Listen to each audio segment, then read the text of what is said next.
You've never seen anyone eat like this. She grabs a huge chicken leg, flips back her hair, then shoves it right into the mouth on the back of her head. The chicken gets devoured clean in seconds. Hugh's eating style is even weirder. He opens his mouth, and a swarm of bees comes flying out, buzzing all around the dining table. The peculiars in this castle live happy lives, but danger lurks everywhere. Every day at the same time, a monster shows up by the ocean outside the castle. The peculiars can't see it because it's invisible. Miss Peregrine can only shoot at it based on past experience, but the new kid, Jake, can spot the monster right away. Turns out, he really does have an ability. Jake's power is just like his grandfather's. Eyes that can see monsters. That's why his grandfather's eyes got gouged out before he died. The ones who killed his grandfather were those monsters. Miss Peregrine tells Jake that years ago, the world had lots of peculiars. One peculiar wanted immortality and gathered followers for experiments. The experiments failed. Everyone turned into monsters. To get their human form back, these monsters keep killing peculiars. When they eat a peculiar's eyes, they slowly get their shape back. The monsters became the peculiar's biggest enemy. Miss Peregrine hides with the children in this castle and stops time from moving to avoid monster attacks. Jake and the peculiars are on the same side, but he's from the future world. He can't stay in 1943 forever. Jake goes back, but 2016 isn't peaceful either.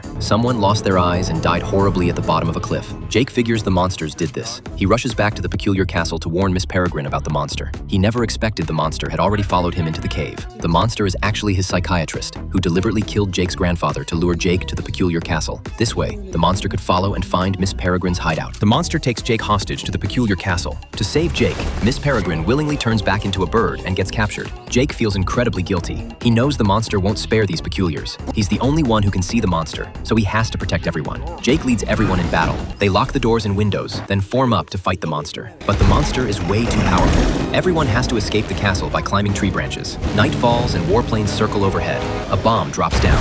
Without Miss Peregrine controlling time, the monster in the castle gets blown up instantly. Miss Peregrine's capture means time has gone chaotic. Everyone travels through a time portal to an amusement park. Here they use paint to make the monster visible, then send out puppets to battle it. Jake and the others use this chance to rescue the trapped Miss Peregrine. Jake bursts into the room and frees Miss Peregrine, but the monster leader Baron has transformed to look exactly like Jake. Emma and the others can't tell who's the real Jake. They don't know who to attack. Luckily, another monster enters the room. Jake can see the monster's true form. The monster mistakes its own leader for Jake. Baron gets his eyes gouged out and dies on the spot. Then, Jake uses a crossbow to kill that monster too. All the monsters are gone. The peculiar's world is finally at peace. Jake doesn't leave with them. Instead, in this chaotic time, he goes to meet his grandfather who's still alive. After hearing the whole story, his grandfather encourages Jake to chase his own happiness. Grandfather even tells him about several places where he can travel through time. Jake tries them one by one. 2 months later, he finally finds Emma and the others. Now they don't live in the castle anymore. They'll keep sailing on this ship forever.